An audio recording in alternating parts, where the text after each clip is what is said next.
nos habían advertido. Con la voz quebrada por el dolor, pero firme en su convicción, Argentina le habló al mundo, y el mundo no escuchó. El precio de esa sordera fue demasiado alto. Si tan solo hubiésemos prestado atención a sus palabras en aquel entonces.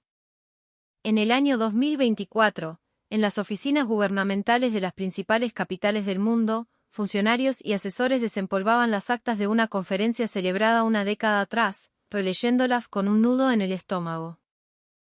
La advertencia que Argentina había lanzado, el llamado desesperado que fue tratado con condescendencia, ahora resonaba como una profecía cumplida. La lección se había aprendido, pero el costo había sido inmenso. Todo comenzó el 11 de marzo de 2011, a las 2:46, hora local. Un sismo de magnitud 9,0, que más tarde sería bautizado como el Gran Terremoto de Cuyo, sacudió los cimientos de la región andina, dejando una cicatriz imborrable en la historia de Argentina. El epicentro, en la precordillera entre Mendoza y San Juan, desató una furia que la tierra no había conocido en siglos. Y 18 minutos después, la catástrofe se multiplicó. El temblor provocó el colapso de una presa de relaves mineros, liberando una avalancha de lodo y agua que descendió por los valles, arrasando pueblos enteros con la velocidad de un tren de carga. Los medios de todo el mundo, desde los portales de La Nación y Clarín en Buenos Aires hasta las cadenas internacionales, transmitieron en vivo la dimensión del desastre. Las imágenes eran apocalípticas. Una marea de barro de más de 10 metros de altura engullía casas, viñedos y arrastraba vehículos como si fueran juguetes. Era una herida abierta en el corazón productivo del país, un golpe que se sintió con una intensidad brutal incluso para quienes lo veían desde la seguridad de sus hogares, a miles de kilómetros de distancia. Sin embargo, lo que verdaderamente conmocionó al mundo no fue solo la escala de la tragedia, sino la reacción del pueblo argentino. En los refugios improvisados en escuelas y polideportivos, los sobrevivientes, cubiertos de polvo y con la mirada perdida, formaban filas silenciosas para recibir una botella de agua, un plato de comida caliente. Nadie se adelantaba, nadie gritaba. No se registraron saqueos en los comercios destruidos. En medio del caos más absoluto, emergía un orden nacido de la solidaridad. Infobae se preguntaba en un titular que dio la vuelta al mundo, ¿cómo es posible mantener la calma en medio del infierno? Un corresponsal europeo de una agencia de noticias escribió: la dignidad del pueblo cuyano en su hora más oscura es una lección para toda la humanidad. Un diario de Brasilia tituló su editorial: La humanidad que brilla entre los escombros de los Andes. Las muestras de apoyo no se hicieron esperar. 187 países y territorios ofrecieron su ayuda. Equipos de rescatistas, Médicos Sin Fronteras, toneladas de suministros humanitarios, el mundo entero le tendió una mano a Argentina. Y esa calidez, en medio del frío de la pérdida, fue un bálsamo para una nación de luto. Pero para el gobierno argentino y sus equipos de expertos, el verdadero shock, la revelación más aterradora, fue otra. Fue el descubrimiento de la naturaleza de un desastre compuesto. El terremoto fue el detonante, pero la cadena de consecuencias fue lo que casi paraliza al país. La avalancha de lodo no solo destruyó pueblos, sino que contaminó ríos, arruinando vastas zonas agrícolas. Golpeó una central termoeléctrica clave, provocando un apagón masivo que afectó a toda la región central del país. El colapso de la infraestructura vial, con rutas y puentes desaparecidos, aisló a provincias enteras. La logística se detuvo en seco. Las fábricas en Córdoba y Rosario tuvieron que suspender su producción por la falta de componentes que llegaban desde Cuyo. La cadena de suministros, ese complejo entramado que sostiene la economía moderna, se había roto. La escasez de energía obligó a implementar cortes programados en el Gran Buenos Aires, llevando el impacto del desastre a la puerta de la capital. Un desastre que genera otro, y ese a su vez un tercero, en una onda expansiva que sacude los cimientos de toda la sociedad. Esa secuencia letal, esa reacción en cadena, fue el verdadero terror que Argentina experimentó. Investigadores de la Universidad Nacional de Cuyo y de la UBA comenzaron a recopilar y analizar una cantidad monumental de datos. El gobierno formó un comité de crisis interministerial. Y de ese análisis exhaustivo, surgió una única y solemne conclusión: esta experiencia, este doloroso aprendizaje, debía ser compartido con el mundo. Porque un desastre compuesto similar podría ocurrir en cualquier lugar. No se trataba solo de terremotos. Podía ser un huracán, una inundación, una sequía extrema, una ola de calor.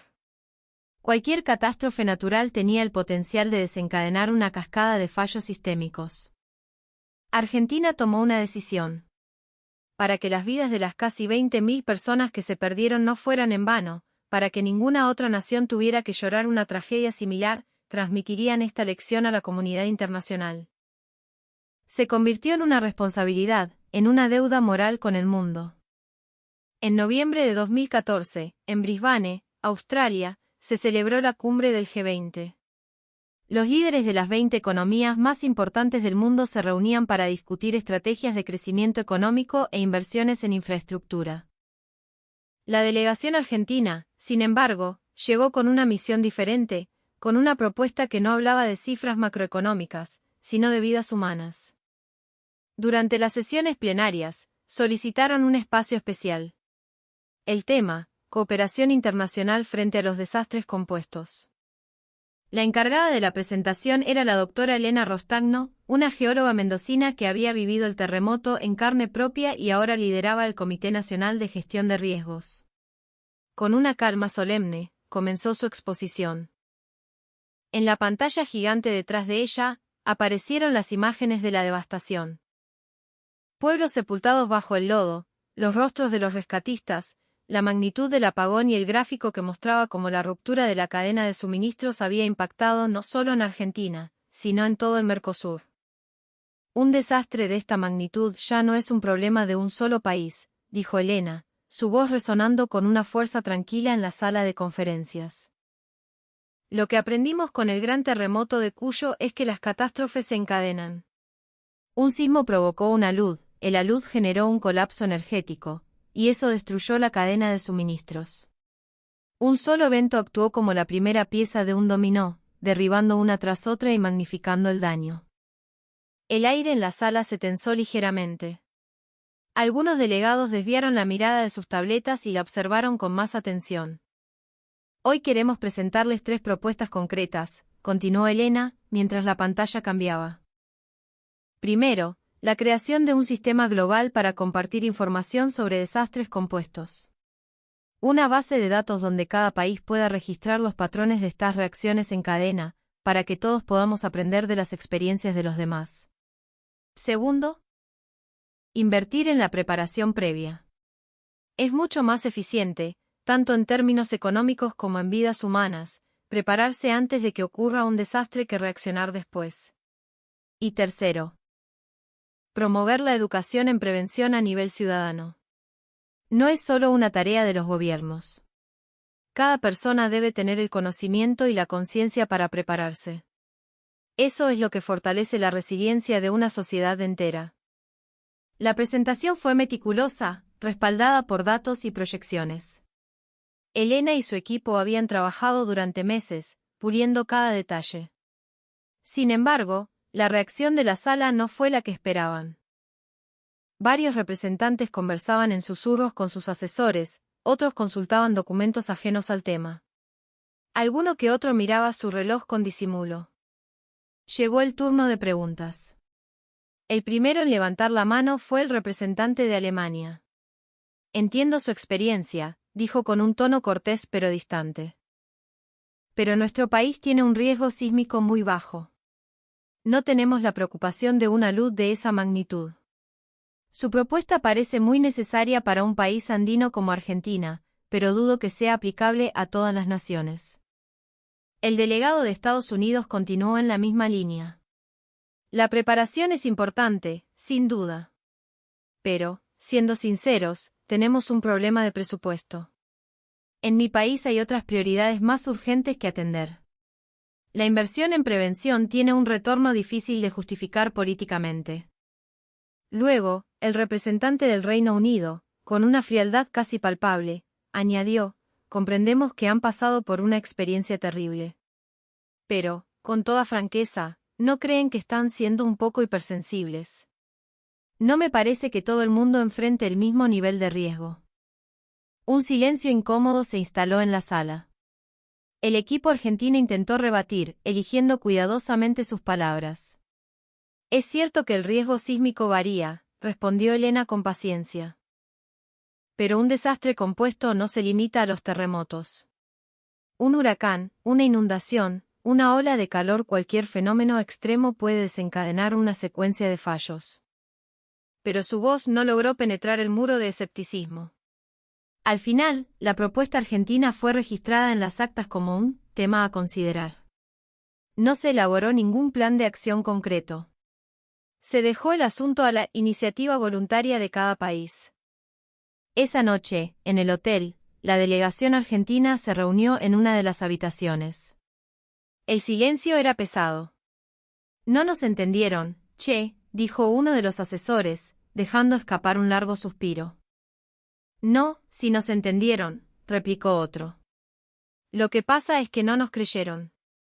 Elena, mirando las luces de Brisbane a través de la ventana, sentenció, es que el mundo todavía no lo vivió. Por eso no pueden sentirlo como nosotros. Pero ya va a llegar el día en que lo entiendan. Y para ese momento, tenemos que seguir insistiendo.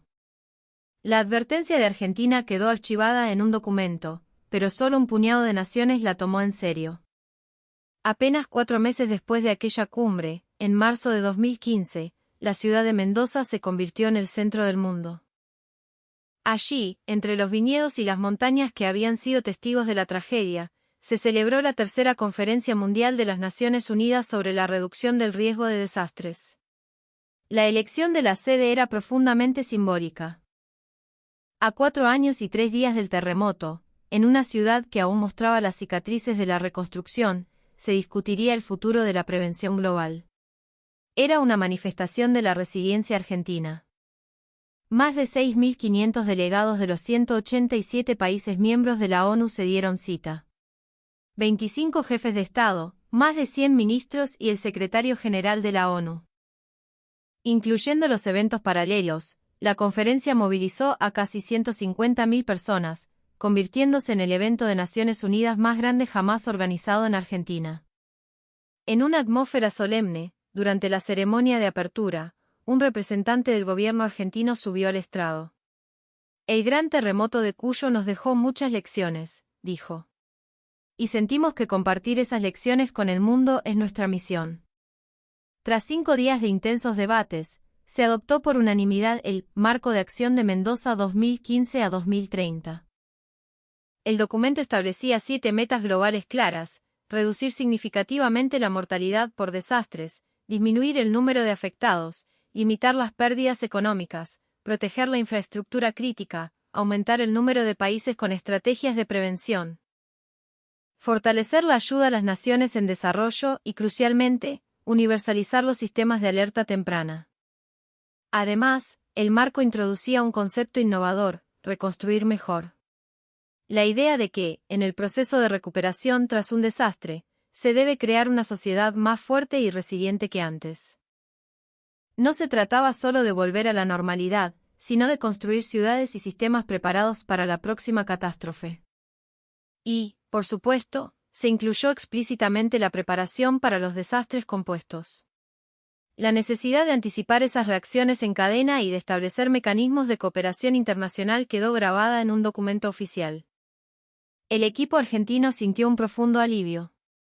La propuesta, que había sido recibida con frialdad en el G20, ahora se convertía en un consenso global. Los aplausos resonaron en el centro de convenciones. Por un instante, pareció que el mundo, en el corazón de Mendoza, se había unido. Sin embargo, los expertos argentinos sabían que una cosa era adoptar un documento y otra muy distinta era llevarlo a la práctica. Al finalizar la conferencia, Elena conversó con varios delegados. Sus palabras la dejaron con un sabor agridulce. Ha sido una conferencia magnífica. Felicitaciones por el liderazgo de Argentina, le decían. Pero cuando les preguntaba cómo pensaban implementarlo en sus países, las sonrisas se volvían tensas. Primero debemos analizarlo internamente, depende de las partidas presupuestarias. Eran las respuestas habituales. No obstante, hubo excepciones. Países como Nueva Zelanda, Chile y Noruega, naciones con su propia experiencia en desastres, anunciaron que comenzarían a trabajar en planes de acción de inmediato. El Marco de Mendoza fue, sin duda, un logro histórico. Un compromiso firmado por 187 naciones. Pero el cumplimiento de esa promesa dependía de la voluntad política de la siguiente década. Argentina, fiel a su misión, se comprometió a seguir trabajando, a seguir compartiendo su experiencia, a seguir aprendiendo junto al mundo. A partir de la adopción del Marco de Mendoza, el mundo comenzó a cambiar, pero no en la dirección que Argentina esperaba. Más bien, los escenarios que más temían comenzaron a hacerse realidad, uno tras otro. En agosto de 2017, el huracán Harvey, un monstruo de categoría 4, azotó el estado de Texas. Las lluvias torrenciales inundaron Houston. Pero el desastre no terminó ahí. Las inundaciones anegaron subestaciones eléctricas, provocando un apagón generalizado. Los hospitales, sin energía, dependían de generadores de emergencia, pero las rutas inundadas impedían la llegada de combustible. Pacientes de diálisis sin tratamiento, cirugías canceladas. El colapso del sistema sanitario era inminente. Además, el apagón detuvo la producción en las fábricas, rompiendo cadenas de suministro que afectaron a toda la industria estadounidense. Un funcionario de la Agencia Federal para el Manejo de Emergencias, FEMA, desbordado por la situación, murmuró en una reunión de crisis: esto es lo que decían los argentinos. Es un desastre compuesto.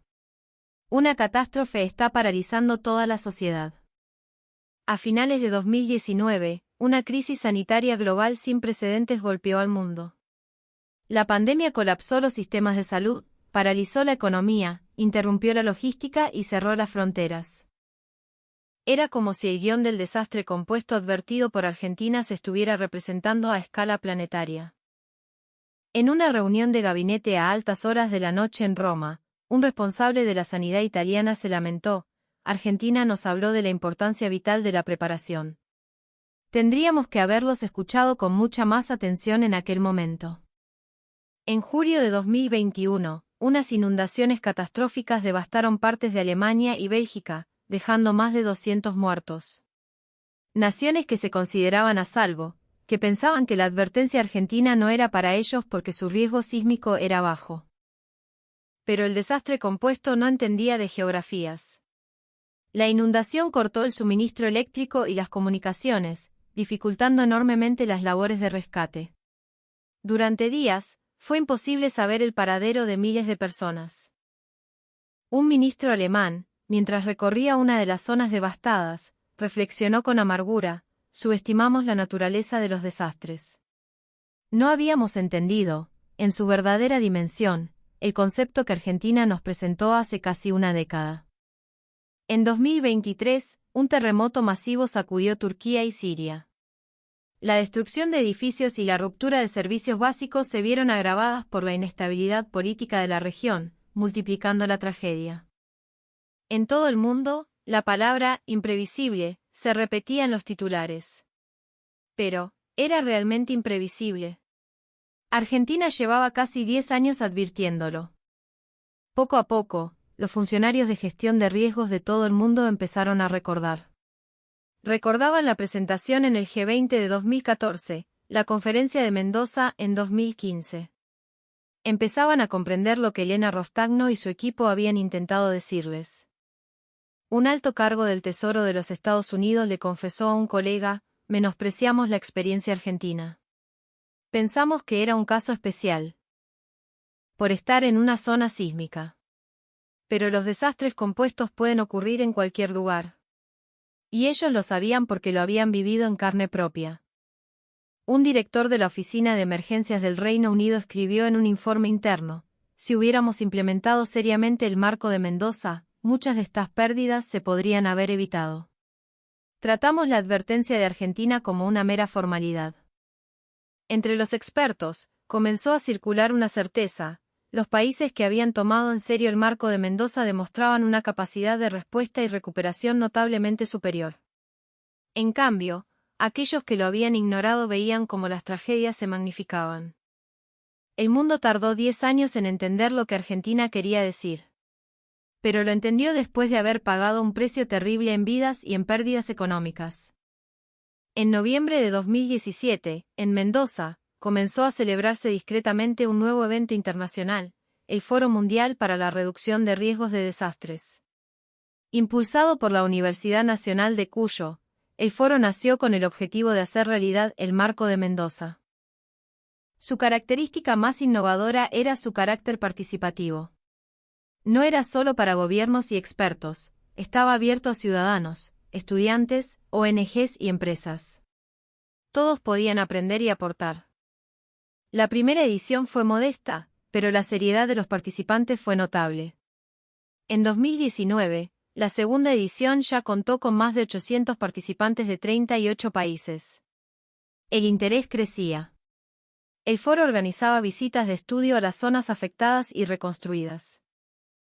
Los delegados internacionales observaban los simulacros de evacuación en los barrios, visitaban las escuelas para ver los programas de educación preventiva. Un funcionario europeo comentó, asombrado, la fortaleza de Argentina no está solo en su tecnología. Entendí que la base de todo son los lazos comunitarios, el aguante de la gente. Con cada nuevo desastre global, el interés en el modelo argentino se disparaba. La importancia de la preparación, la respuesta a los desastres compuestos, el significado de todo aquello por lo que Argentina había abogado durante años se estaba volviendo dolorosamente tangible. En marzo de 2023, la tercera edición del foro reunió a más de 5.000 personas de casi 40 países. Se organizó un debate de urgencia sobre el terremoto de Turquía y Siria, ocurrido apenas un mes antes. El mundo mostraba una voluntad real de aprender y compartir en tiempo real. En los pasillos, los participantes estudiaban con atención las exhibiciones sobre la tecnología sísmica argentina, los métodos de organización de refugios y los mapas de riesgo comunitarios. Un jefe de bomberos de una ciudad estadounidense, viendo un vídeo de un simulacro barrial, dijo que no solo el gobierno, sino cada vecino, se prepara para un desastre. Esa es la verdadera prevención. El interés en el Foro de Mendoza no paraba de crecer. El concepto de prevención que se irradiaba desde Cuyo ya no era visto como un conjunto de técnicas, sino como una cultura integral para proteger la vida humana. El 18 de mayo de 2023, en la sede de las Naciones Unidas en Nueva York, delegados de todo el mundo se reunieron para la revisión de medio término del Marco de Mendoza. Era la reunión de más alto nivel sobre desastres desde la conferencia de 2015. En la pantalla principal de la sala se proyectó un gráfico que comparaba la capacidad de respuesta y las pérdidas económicas de los distintos países. Los datos eran irrefutables. Las naciones que habían implementado seriamente el Marco de Mendoza mostraban una velocidad de recuperación exponencialmente mayor. Sus pérdidas, tanto humanas como económicas, eran mucho menores. En cambio, en los países que lo habían tratado como un simple documento, la diferencia era abismal. Los datos demostraban, sin lugar a dudas, que invertir en preparación previa reducía drásticamente los daños y, a largo plazo, fortalecía la economía. Lo que Argentina había dicho casi 10 años antes era absolutamente correcto. El representante de Estados Unidos tomó la palabra, con un tono grave. No comprendimos en su momento la importancia fundamental del Marco de Mendoza. No reconocimos que el concepto de desastre compuesto que nos presentó Argentina era una amenaza tan real y universal. El ministro de Emergencias del Reino Unido continuó, debimos haber tomado la advertencia de Argentina mucho más en serio. Tenemos que volver a aprender, con humildad. El delegado de Francia fue el más elocuente, el marco adoptado en Mendoza no es un simple documento. Fue un regalo a la humanidad, nacido del dolor y la resiliencia de Argentina. Uno tras otro, los países intervinieron. Muchos expresaron su gratitud a Argentina y su arrepentimiento por la lentitud de su propia respuesta. Finalmente, se adoptó una declaración política para acelerar la implementación del Marco de Mendoza de cara a 2030, y para que la experiencia y el conocimiento de Argentina se compartieran aún más con el mundo. A partir de esa reunión, la percepción global cambió radicalmente. El interés en la tecnología y el conocimiento argentino se disparó. El sistema de alerta sísmica temprana, la construcción sismorresistente que se ve en las ciudades andinas, los simulacros comunitarios anuales. De repente, países de todo el mundo se preguntaban, ¿por qué no hemos estado haciendo esto todo este tiempo? La educación preventiva en las escuelas primarias, una práctica arraigada en las provincias de riesgo, se convirtió en un modelo a seguir. Aprender de Argentina se transformó en el lema de los gestores de riesgo a nivel mundial. En 2024, las delegaciones internacionales que visitan Argentina son constantes. Viajan a Mendoza, a San Juan, a las zonas que vivieron la tragedia y se levantaron. Un funcionario de un gobierno del sudeste asiático, tras visitar un centro de operaciones de emergencia en Mendoza, confesó: la tecnología y los sistemas se pueden comprar con dinero. Pero lo que tiene Argentina es algo más. Es la capacidad de arraigar la prevención como una cultura. Eso es lo que realmente tenemos que aprender. El mundo, por fin, estaba entendiendo. Lo que Argentina había intentado transmitir no eran solo manuales y técnicas.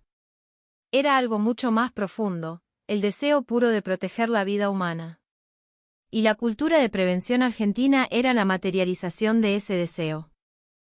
El mundo tardó una década en comprender el significado de las palabras de Argentina. Pero la nación sudamericana nunca dijo, se los dijimos. El mensaje que Argentina transmitió incansablemente no venía desde un pedestal de superioridad.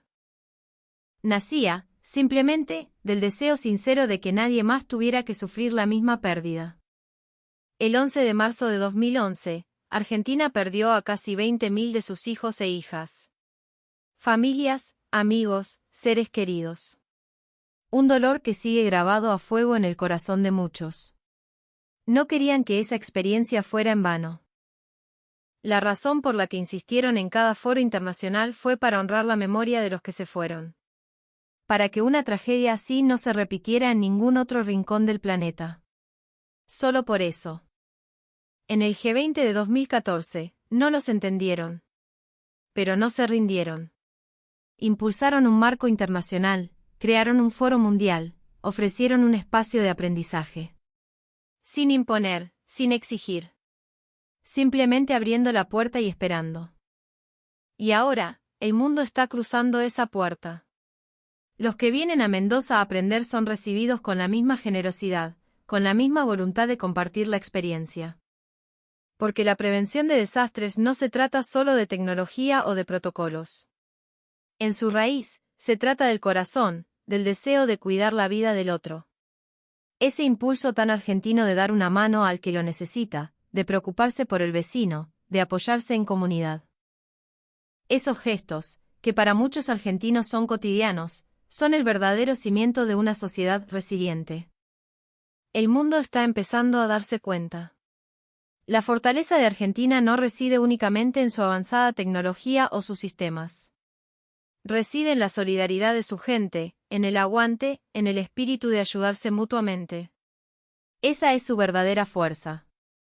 Haber atravesado una prueba tan dura como el gran terremoto, y haber transformado esa lección en un bien para el mundo, es algo de lo que Argentina puede sentirse orgullosa. Pero, al mismo tiempo, es un motivo para ser humildes. El camino no ha terminado. La propia Argentina debe seguir aprendiendo. Caminar junto al mundo, aprender juntos, crecer juntos. Ese, y no otro, es el camino que Argentina elige seguir.